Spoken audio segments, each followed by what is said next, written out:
I'll don my sombrero to shield myself from the summer heat as I fire up Final Fantasy V once again, because it's 4-job Fiesta season. Today's rule set is Meteor for true random job selection at Crystal Unlock. 1 unique job per crystal, no duplicates. Since I'm playing the GBA version, I'm gonna have it my way and use glorious cheat codes to unlock every single job right from the start. Just between you and me, it's more fun to play that way. Speaking of fun, the tutorial isn't. At least not when you're as experienced and skilled as me. Suffice to say, I've got the warriors of the crystal back together, and I'm slamming Wing Raptor straight through the door to get to the crystal containment chamber. The sheer force shatters the crystal. So now, we get to play... What's that job? Oh, it's Beastmaster. How fitting, since I'm something of a Beastmaster myself these days. This is our new puppy, Sawyer. He likes to sleep in awkward positions and eat raspberries straight off the vine. Back to the task at hand though, a Beastmaster's true strength lies in catch and release. But will I ever even use it? Only time will tell. For right now, I am downgraded from cool swords to knives. The best part of that is that I only have Ferris and Lenneth's starting ones, and you can't buy any more in Tool. But you do get to pay Zoc a visit for the Canal Key. I'm immediately gonna head back to the Wind Shrine to grind some levels. Maybe even collect some saucy elixirs too. After acquiring the very first Beastmaster ability, Calm, I braved the Torna Canal. Only to be sucked into a battle with Carlobos. Does Calm even do anything? It's supposed to stop Magic Beast enemies. Except in the GBA version where it works on everything except Magic Beasts. Allegedly. Yeah, Calm sure doesn't feel like it does anything. Oh, come on. They gave Carlobos the heavy flag? Seriously? Beating Carlobos to death with my 2 knives and fists it is. With an occasional potion pounding, of course. Carlobos is shell-shocked, Sildra's sunk, and I'm drifting away to the ship graveyard. Punching that rock lobster has hurt my little fingies, so it's time to grind skeletons for some daggers. The nearby bed means I can stay here as long as this takes, which was until I got 5 daggers, because I wasn't paying attention to drops. Whoops. Armed and dangeresque, the Beastmasters run it down with daggers, like basically every job does in a Fiesta at this point. I actually forgot to stock up on potions when I was in Tool, so I'm gonna use the beds here to grind monsters here in the second half of the ship. This is also I can escape, but Siren's gonna put a stop to that with her soul sucking. Yeah, Siren gets the usual treatment. Dagger diced while she's in human form, and my paltry pantry of potions when she's undead. I ran out of potions, but she returned to human form and died immediately after. Casually cruising down to Carwin now. Just kidding, I barely made it. Off to the shops to collect new armor and, yeah, a heck of a lot of potions.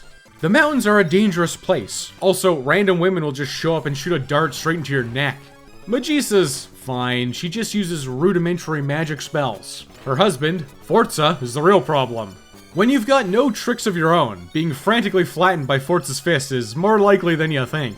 I could hoof it back down the mountain, find myself something like a tattoo to catch and throw at him, but my name is Grug, and I have a grinding problem. I tried again at level 11, and I ran it down. By focusing all of my attacks on Magisa, I did end up taking her down, but despite my best efforts, and spamming multiple Phoenix Downs, Forza still pile-drived me into the pavement. So back to it, and by it, I mean the bottom, to desperately try and capture a tattoo or 2. I had to resort to using my bare fists, and I still ended up killing more often than not, but eventually I captured 2 tattoo. With a subsequent summit, I unleashed those 2 tattoos right into Magisa's face. She was mauled to death instantly. Forza's just nowhere to be seen. But what I do see is Magisa dropped her whip. Mine now. Yoink! The best part of the whip is that it's back row, okay. Also, it deals more damage and can paralyze beast-type enemies. I'm now mysteriously waltzing into walls for a pair of silver specs from that guy's house and new Kenpo geese for big strength. I'll use that to impress the king in our big meeting. But before I even get a chance to say anything, he screamed, "Race you to the water crystal!" Damn, he's fast. But he tripped, so I overtook him. The mangy gorilla is blocking the finish line. Hey, when something's going wrong, you must whip it. The whip saves Beastmasters from a grizzly gorilla encounter. Bartz is fishing for paralyze by cracking that whip, and the rest of the squad slice. Paralysis doesn't always go off, so Gorilla still counter hits you pretty hard. Gorilla centralizes his rage all over Lena. Her main character trait is loving animals, by the way. With acceptable losses, I've won. Only to lose because the water crystal shatters. But even when I lose, I still win. Because it's time, once again, to play. What's that job? Oh joy! Degenerate Dragooners. Speaking of dragons, look who's come to save us! It's Sildra! Then she just sinks again, never to return. Unless I unlock Summoner at some point. In my current predicament, Dragoons have better stats and gear options than Beastmaster, so it's a 1-3 situation as I counter over to Karnak. Which is illegal, apparently, so I get to meet the also wrongfully accused Sid. He's let out immediately, and then he vouches for a guy he just met. Karnak's eventually going to sell spears and whips, but unfortunately, that's not right now. I have to settle for mithril daggers and armor. That's all expensive and I can't afford it all, so I must put in the work and grind out on these wild knacks. Bards actually learned to equip whips during this time, which is good, because Dragoons are better off using anything but a spear. I wish I was joking. Everyone else practiced their really big jumps like Yuna does in Final Fantasy X, just the second one. Suitably situated at 16, I remember Sid's urgent situation. The fireship's very uneventful, except all of these crew dust have pocket sand. That's a 4 eye drop tax on the very first fight, man. Otherwise, it was smooth sailing down to the core. You get it? Because this is a boat-based dungeon? Queen Karnak hits the thermostat, and liquid flame oozes out of the engine. Liquid flame doesn't have a clue as to what's coming, and neither do I. I'll contemplate a strategy while it sits there seething about my lack of action. Oh, he just ran himself out of MP in tornado form. Now to just continually swap liquid flame between forms with basic attacks to get him back to the toothless tornado form. In tornado form, he just stands there, menacingly, and I get to use this time as respite to throw potions all over my horrific 3rd degree burns. Big jump? If I had a spear, this would actually be twice as good. The one situation where spears are okay is with jump. One more round of respite, and liquid flame goes down. It only took like 70 potions, but who's counting?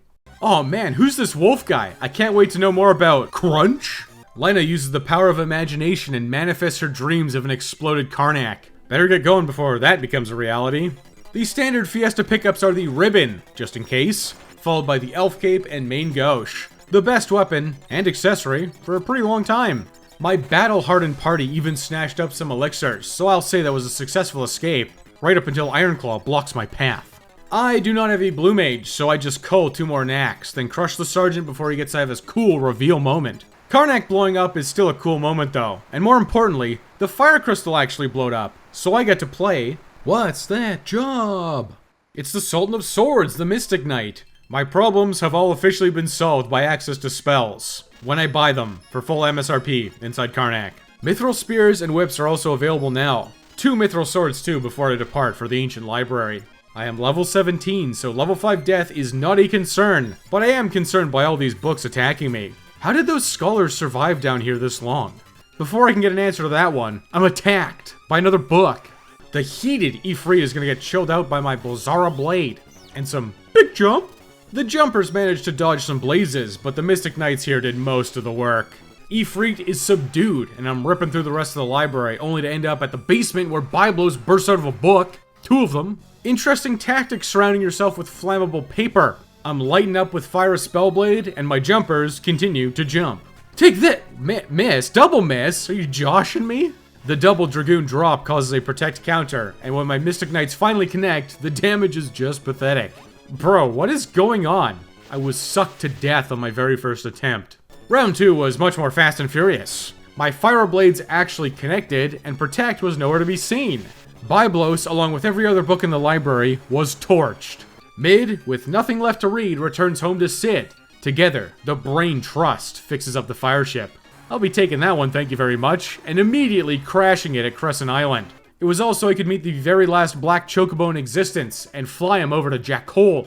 That's right, I'm being a try-hard min-maxer this time. Jackal's shops have ninja suits and green berets. I can pick up a trident for my lol drag, and coral swords for the Mystic Knights. These both have thunder damage. Coincidentally, my Beastmaster can also get thunder damage, but it requires going through the terrifying Jackal Cave. It's filled to the brim with vindictive squirrels, which is just every single squirrel. It's true, you can look it up. Squirrels really do know how to hold a grudge. Skull Eaters really aren't that big of a deal. You just gotta cheese it.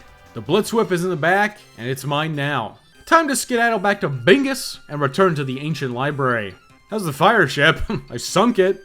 Speaking of sinking, I'm gonna sink that sandworm to make a bridge. No fancy strategies for him this time. It's just waiting around for the sandworm to stop shifting, then slugging him. It's a slow fight, but painless. Southern Sand sauntering down to the ruins of Gone, I spotted King Tycoon, but he lured me into a pit. Was this a final act of lucidity from crazy King Tycoon? He led me straight to the airship, and Sid and Mid, who are also pit maxing. As we ascend into the sky, the Crayclaw grabs on with his little grabby claw. Bad luck, buddy. Everyone has thunder weapons, your one weakness. Goodbye. I immediately flew back to Gone, but it escaped. I hate it when a town just flies away. Reminds me of my StarCraft days. You know, turtling Terrans running their expansions away when they've already lost just to waste your time. Oh, wait, I was the one who did that. It's time for a different kind of turtle. Blizzara Blade comes in clutch because my Dragoon and Beastmaster do terrible damage. Spellblade can cut through the Adamantoise's innate protect and shell. Adamantite acquired, and that means my airship is capable of flying higher to challenge the Soul Cannon. The side launchers are no problem. The machines fear my electric attacks, despite being powered by electricity. My Dragoon even got to jump with the Trident for massive damage. The 4 side launchers all fall easily. It's really not even fair. But then the Ronkaruins unzips its mechanical fly, indecently exposing the Soul Cannon. With ancient technology, the Soul Cannon side batteries can turn my team elderly, which rapidly drains my level. Despite my best efforts and great equipment, I couldn't defeat them fast enough. My whole team got olded and bombarded with wave cannons. 2 wave cannons is enough to wipe me out since it does 50% of your max HP and damage. The only option I have to heal is elixirs. Potions just won't cut it, and grinding elixirs sucks, so I may as well just grind levels instead. I returned just north of Crescent Island to grind on Black Flames. This is easily the best combination of EXP, gil, and ability points in Bartz's world. That is, if you can kill them quickly. My party is much better at single target damage, so after a few battles, I learned control on everyone. Then I flew south to Prototype Island. Prototypes are extremely dangerous, but they're just stupid machines. Beastmasters can control them and make them self-destruct for a free win. Prototypes give huge EXP and ability points, but unfortunately, no gil. So will I quell this machine uprising. Why don't you like the video and subscribe to the channel? There are many more Final Fantasy V videos for you to enjoy. There's even more if you sign up to Premium Buster via channel memberships or the Patreon. You can check that out if you're interested. Thank you to all of my blessed Buster boys for your support of the channel. All of the machines are now dead, except for the most important one, so let's check in on that. Just kidding, I lied, because I still need some money, so I went back to Black Flame Island to grind gil. It was a lot faster with my superior stat block thanks to destroying all those prototypes. I grinded 100,000 gil, which is enough to buy 2 Angel Rings from Mystery. Angel Rings prevent old and zombie, so half my team is immune to those side launchers' elderly missiles. I'm actually putting my faith in Dragoons this time around, which is good, because Bartz was immediately olded. Ferris managed to dodge it, somehow. Here is my new secret strategy. I'm using Dragoon's Dragonlance ability. This is an attack that drains HP and MP from the target, the hope being that it's enough to sustain me between wave cannon shots. It can indeed sustain me through wave cannon shots, at least the first one. It helps a ton that Coral Swords and Tridents are tearing through the Soul Cannon now. After eating the second wave cannon directly with my face, I desperately jumped with my Dragooners. They managed to dodge the next wave cannon and crush the machine monster on its way down. What a blessing to get thunder weapons before a boss weak to them. By the way, the next boss negates all elemental damage, so I'm downgrading to Mage Mashers from Jackhole now. Except for Ferris, who got a rare opportunity to snag the ancient sword from the treasure room. Bart's got to use the power armlet too. These equips are all nice gets, but they're simply not going to be used because my strategy to crush Archuavis is simple. I'm just going to keep spamming Dragonlance over and over again. It's hitting between 175 and 250 damage a swing, and it sucks the life straight out of the Serpent. Spamming Dragonlance gets me through to a victory. But wait, there's more! The final form is the most lethal and resilient. My damage gets cut in half, and my HP is even worse off with a full party Maelstrom putting me to single digit health. Dragonlance's HP sucking continues and pulls me back from the brink. Shields are super useful by the way, as is the boss AI script cutting you a break. In a post-Archuavis world, we bear witness to the 4th and final crystal explosion. Exdeath emerges, cementing himself as the game's final villain. No mental gymnastics with brain control this time. I'm looking at you, Final Fantasy IV. Now, we get to play the final round of What's That Job? It really just wouldn't be a Fiesta run without getting a dancer. This is why I always grab that Karnak ribbon. Galoof is gone. I now get to choose 3 of 4 jobs to do the Bartz's World Meteor World Tour with, which, spoiler alert, does not include dancer. It does include Mystic Knight, so I flew over to Carwin to buy Silence Spellblade. Now I can tell the Waltz Bomb Squad to shut up. Silence means no more arises, which turns this fight into a very simple meat grinder. You silence a bomb, kill it, and just work your way through all 6. Or just have a bunch of them blow up. That's cool too. I'll gladly pay the Phoenix down tax. Next up is Karnak's Colossal Titan. I'm back to Dragon Lancing it. I'm sucking his HP away as he attempts to Earthshaker and punch me to death. Dragoons suck in power is superior. Finally, it's the Chimera Brain at Gone. Aqua Breath and Frost are no problem as Dragoons continue sucking their way to victory. A standard Dragoon maneuver. The meteors are activated. It's time to jump into that portal to follow Galoof to his world. Oh nice, it teleported us directly into Exdeath's castle. The wrong one. Dragoon Galoof Dragon rides to battle Gilgamesh with Dragon Lance. Very on brand. I am now freed from prison, but not freed from the confines of my 4 Fiesta jobs. Dancer is finally forced in. At least I have a ribbon and some other job-based accoutrements. I'm gonna make good use of those as I endlessly spam Dragon Lance throughout the entirety of the Big Bridge Battle Bonanza. Dragon Lance really just can't stop winning, especially on Gilgamesh. Even post-buffing phase, the Dragon Lance spam keeps me sustained long enough to win. It did take a long time though. But getting to Rigol took no time at all, because the barrier blasted me straight there. There's a sign advertising underwater cave diving excursions. My favorite activity to make fun of. Dragon Lancing my way through the cave to find Mr. Moogle and an ancient dinosaur. A single Phoenix down will clear that one right up. And there's one right in this chest nearby. Convenient. Mr. Moogle doesn't like sand. It's coarse, rough, and it gets everywhere. Since I dodged the desert, he lets me take his treasures, including a dancing dagger and another elf cape. May as well chuck both of those on my dancer, and wait patiently as Moogle telepathy calls me a cab ride back to Wall. The Windrake has gone on strike. He refuses to work unless his demands are met. He wants the illegal dragon grass, so I'm heading to Drakenville to go get it. Unfortunately, Kelgar won't let me leave Kelb until he regales me the tale of the Dawn Warriors. I hear that crazy old codger out, and then go about my shady business. Business that also includes buying a bunch of weapons and armor, starting with all of the strength-based gear in Kelb. My entire party is back to whipping it with new chain whips, except for the Mystic Knight. She gets a sword.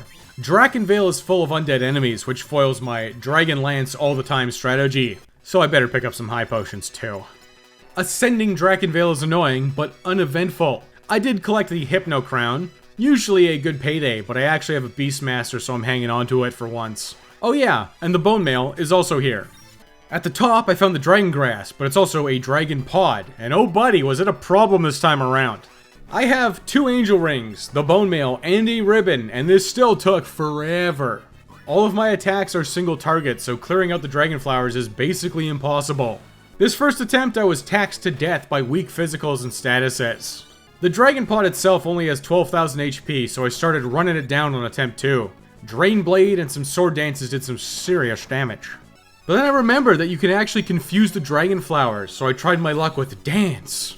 I managed to confuse a couple of flowers with the more debilitating statuses, and then focus all of my efforts on the Dragon Pod. This was a downright dirty fight, but a win's a win. I've collected the illegal Dragon Grass, then fought my way all the way back down to Kelb and re-entered Ball. Collecting the greatsword that I should have got earlier, whoops, one day I'll remember. Our bargain fulfilled. The Windrake gets back to work. Sage Guido's island is quickly sunk, and then I visited Zayza of the Dawn Warriors on his great fleet of Shurgate.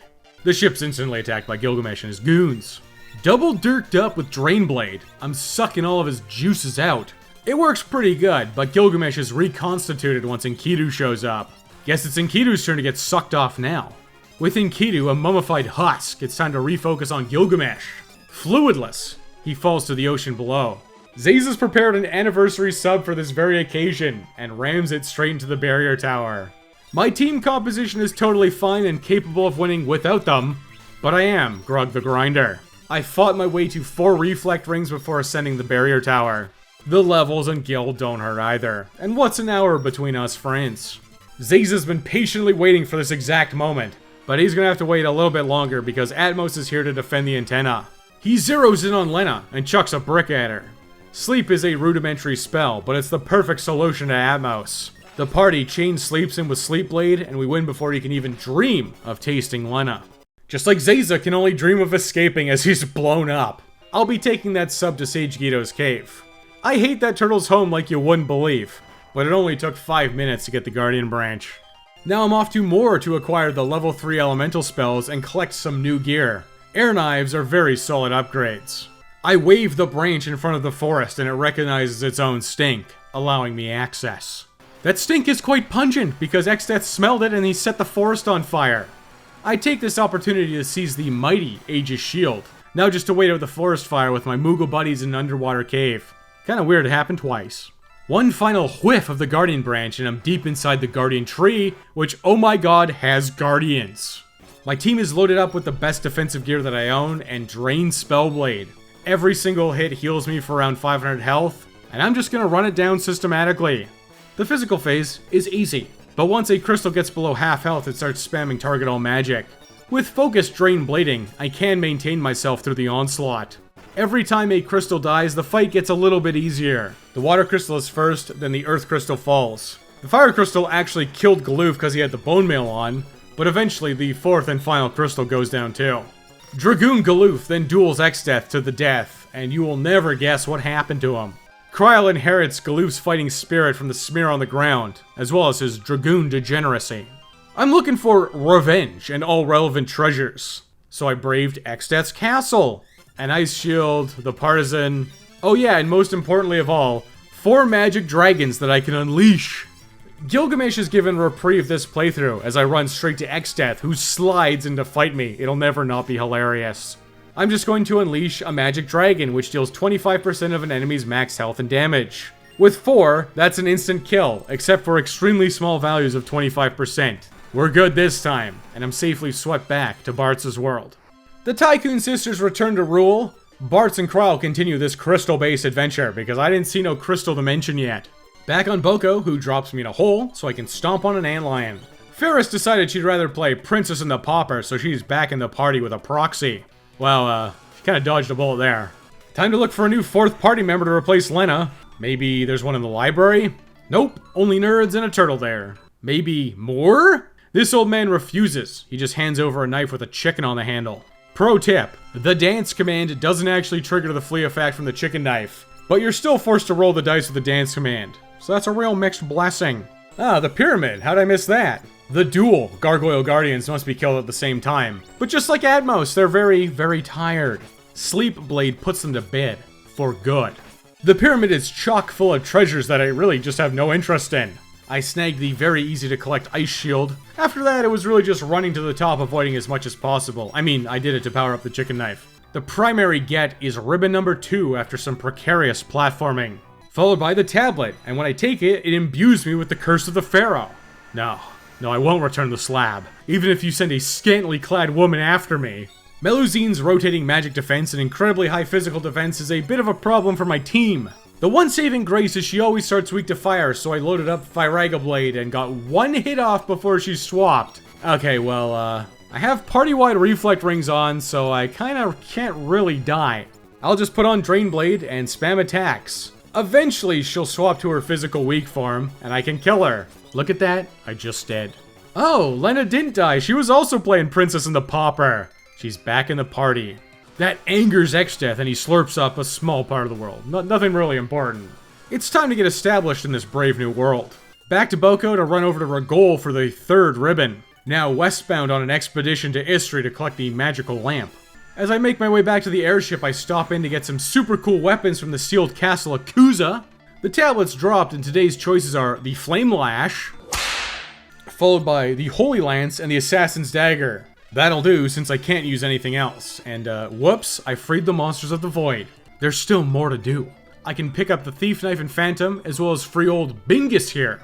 That's the standard setup now complete.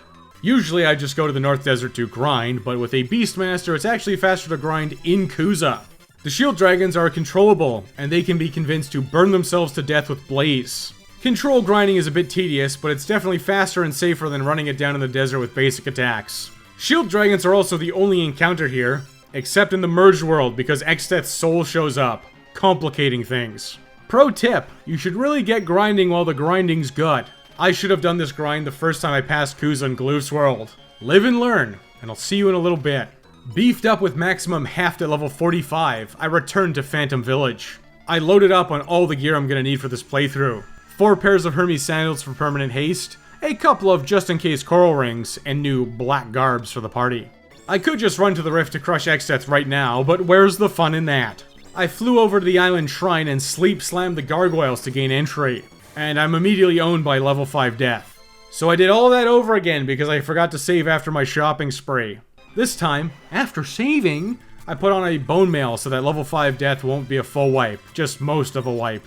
After that initial hiccup, it was fine. I snagged a beast killer whip and didn't see a single enemy either, except when the Wendigo showed up to defend the tablet. Wendigo's main attack is Mind Blast, which won't paralyze me thanks to Hermes' sandals. I also have no area of effect damage, so I have to play the shell game to find the real Wendigo. With Drain Blade active and spamming high potions on occasion, I'm gonna win eventually.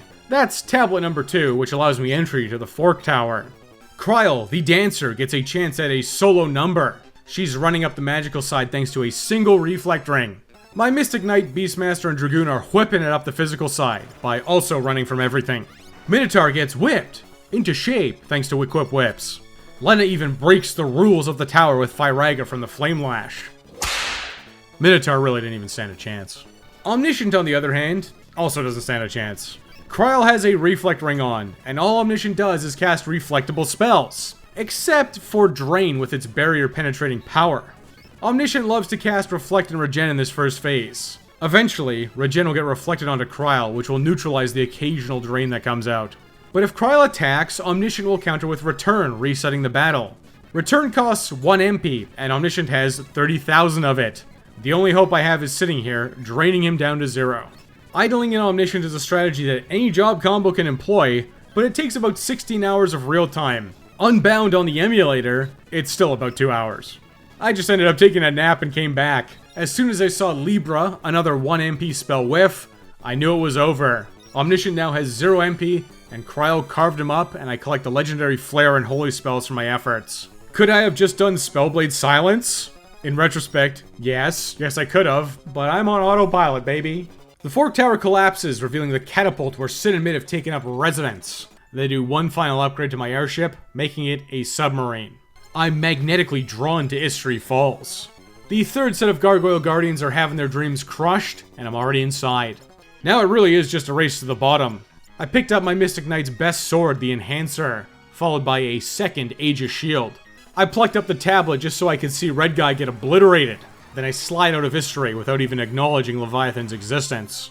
Back in Phantom, I sold everything superfluous and restocked on necessities, because it's time to head to the interdimensional rift. I'm rip-roaring through. I snagged the easy elixirs in the first areas while cheesing it past everything. It's all for increased chicken knife power. In the forest, I grabbed a second enhancer along with the fourth and final ribbon. The mysterious tree hole at the end reveals a woman with a huge spherical crystal. Califasteri is a spellcaster, and just like Omniscient, she's vulnerable to silence. Mystic Knights tell her to shut her trap, and then she just kinda gives up. The only threat to me was Lena exploding herself with Firaga counters from the Flame Lash, but I just swapped her to a Beast Killer after. Coincidentally, Califasteri is also weak to the Beast Killer. She really just can't catch a break. Cruising through the caves to the library where the Apanda bursts out of some saucy literature. One round of buffing with Firaga Spellblade, followed by 1 round of attacks, burns Apanda to a crisp. Sky roads and the Dimension Castle are barely obstacles to get to the prison where Azumagia stands guard, by himself, inside a cell. This Blue Mage's defenses are incredibly high. I finally have a reason to pull out Flare Spellblade. It really does some serious work, but Azumagia very quickly responds with Mighty Guard. My only strategy here is attacking with Flare Spellblade and praying I don't get nailed with level 5 death. I did not, so Azumagia just kinda keels over after minimal resistance. Speaking of resistance, the piece de resistance for my dancer is right around the corner. After conquering the horde of alt-right and Jura Avis combos, the corner chest contains the Rainbow Dress. The Rainbow Dress gives decent defenses and confuse immunity, but it also makes the chance of sword dance much more likely. But we're not done yet, because there's one more secret dancer enhancer. But to get to it, I'll need to take on Catastrophe. Earthshaker status Eaten, and Catastrophe status deceased from 2 back-to-back max damage sword dances. Imagine that! Dancers are actually okay when the stars align and they high roll. After a smooch and a whisper of Ankui, I remember.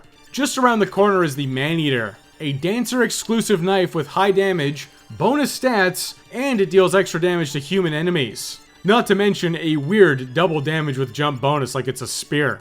Moving along, I have no respect for the evil Halicarnassus. Ribbit comes out, and that's just a tax of 1 round of Maiden Kisses. I choose to do nothing but auto attack and dance. Halicarnassus responds with truffle shuffling my rose, then exploding Kryl's body with Holy. This took a little longer than expected, but through use of the basic item and attack commands, I've won. The terrifying Twintania is next with his horrific, pudge-like body. Twintania boasts a glaring weakness to Holy, and that means Spellblade's coming in hot. Ferris is actually getting some real use of the Holy Lance for once too. She's jumping. Party-wide Coral Rings counter the counter tidal waves, and Twintania is trashed by Holy Power easily. Take that, ya heathen. I have now arrived at the Crystal Dimension, the surefire way to tell that the Final Fantasy game is coming to an end.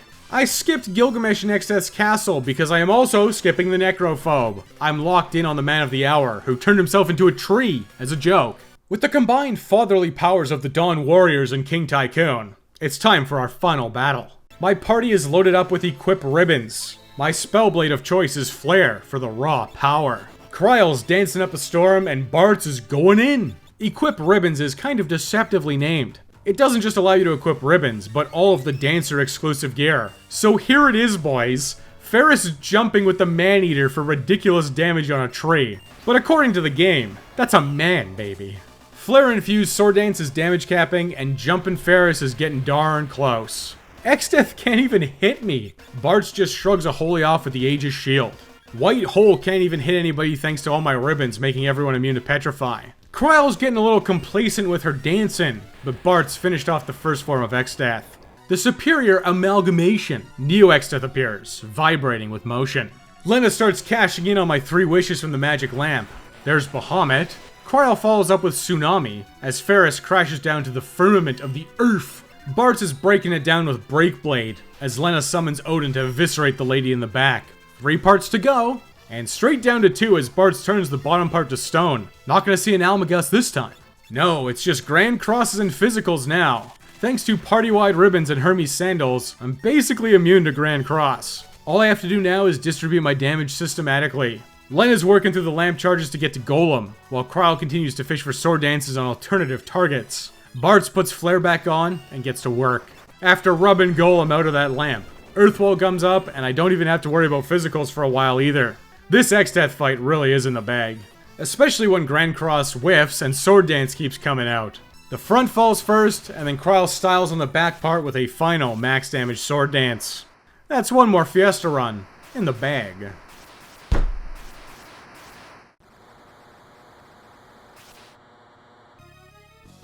(2026's feisty 4-job Fiesta was completed in 11 hours, 12 minutes, and 13 seconds. 2 hours of that was running Omniscient out of MP thanks to Unbound speed up on the emulator.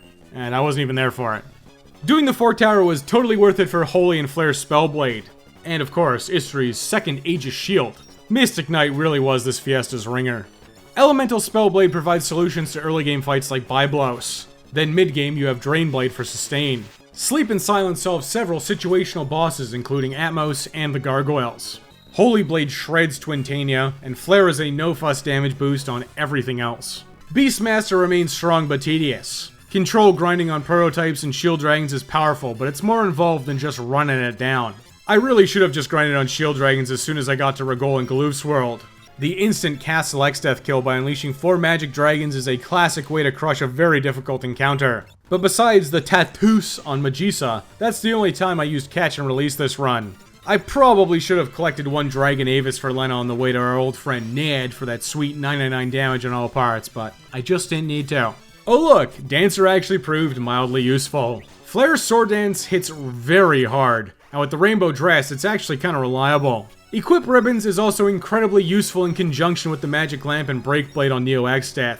2 parts instantly down means all you need to worry about are physicals and Grand Cross. Ribbons absolutely neuter Grand Cross, and Golem from the Lamp gave me a free win on Neo Exdeath. I could have used the Thief Knife to steal Rainbow Dresses from the Phoenix Tower, but honestly, just couldn't be bothered this time. I really didn't need to. Dragoon was also here. Dragonlance was more than enough to get me through the Soul Cannon and Archuavis, and the start of Galoof's world. That's really all I needed to do, because Drainblade replaced it as soon as I got to Regol. Unfortunately, in standard fashion, spears actually kinda suck, so Dragoon becomes a glorified spellblader with a dinky dagger at the endgame. Dragoon did get a final hurrah with the Maneater, and Holy Lance jumping at the end though. I've still got my sombrero on and my nacho status is loaded, so this month's premium episode is also going to be a fiesta. Stay tuned. To all of my blessed Buster boys, thank you for your continued support of Backlog Buster. I will return from the editing mine soon with renewed vigor and hatred for Adobe. Thanks for watching.